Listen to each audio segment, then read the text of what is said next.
अस्सलाम वालेकुम दोस्तों, कैसे हो आप सब। उम्मीद करूंगा आप सब अच्छे होंगे। स्वागत है आप सबका एक बार फिर से मेरे यूट्यूब चैनल पे। आज के इस वीडियो में कई इंपॉर्टेंट अपडेट आप लोगों तक शेयर करूंगा। कोविड-19 का बहुत जल्द एंड होने वाला है, कई स्टडीज़ से ये पता चला है। ये डिटेल में बताऊँगा आप लोगों को इस वीडियो में। इसके अलावा सऊदी अरबिया और इंडिया से जुड़ी कुछ ज़रूरी अपडेट शेयर करूँगा। पहले हम बात करते हैं सऊदी अरबिया की। सऊदी अरबिया में आज कोविड के नए केसेस 4535 आए। अच्छी बात यह है, as compare to other countries यहाँ पे कोविड के केसेस बहुत ज़्यादा अभी तक देखने को नहीं मिले हैं। अगर हम बात करें ट्रैवल गाइडलाइन की, तो सऊदी अरबिया का अभी तक जो ट्रैवल गाइडलाइन है उसमें कोई चेंजेस नहीं हुआ है। इस वीडियो में मैंने ऑलरेडी बताया है क्या रिक्वायरमेंट्स है, तो आप लोग ये वीडियो को देख लीजिएगा।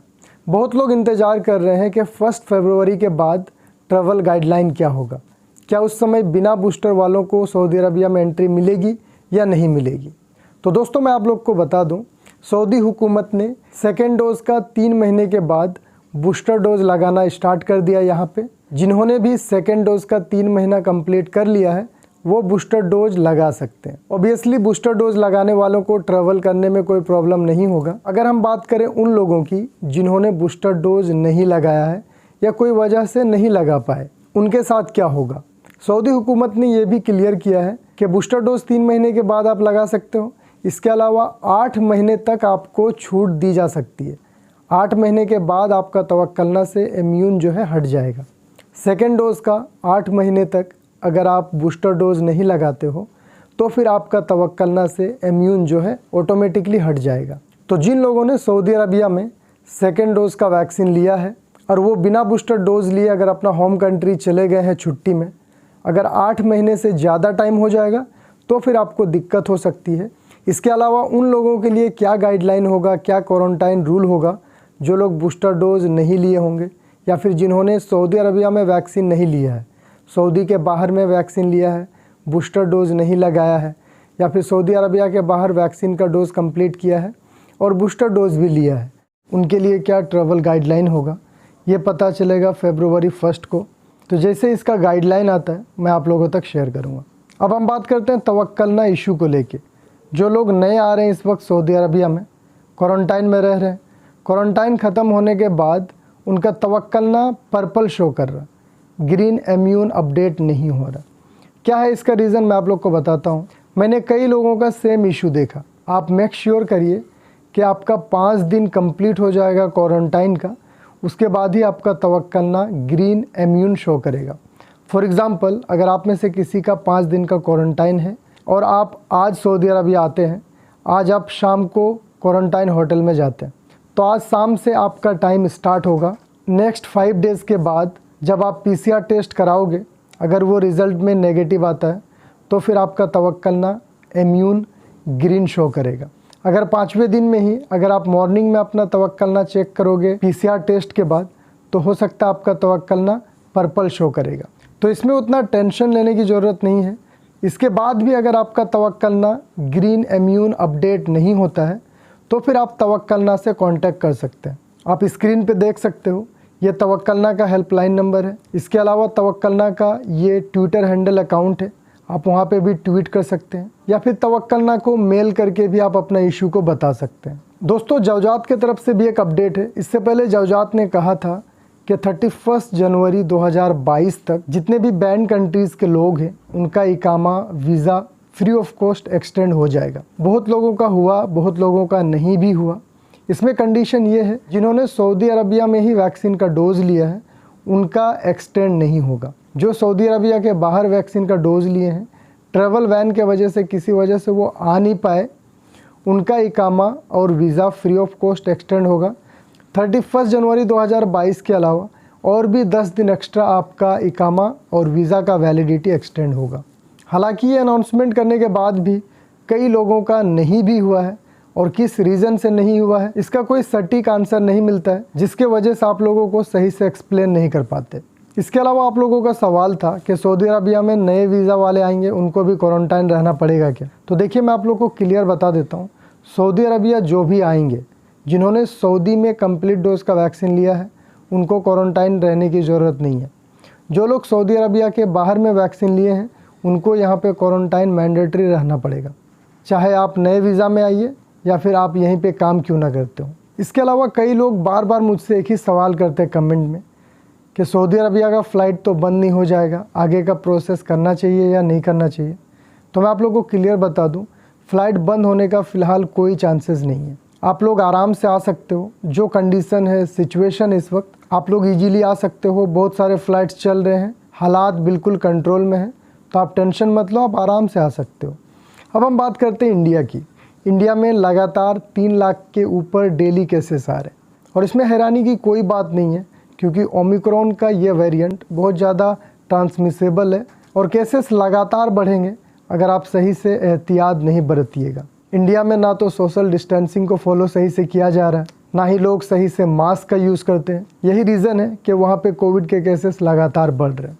सऊदी अरबिया में कोविड कंट्रोल में है, क्योंकि आप लोग देख सकते हो यहाँ पे लोग बिना मास्क के कहीं भी बाहर जाने का हिम्मत नहीं करते। अगर आप इंडिया ट्रैवल करना चाहते हैं तो आपको कोई प्रॉब्लम नहीं होगा। इंडिया के लिए भी बहुत सारे फ़्लाइट्स का ऑप्शन है, आप लोग ईजीली जा सकते हो।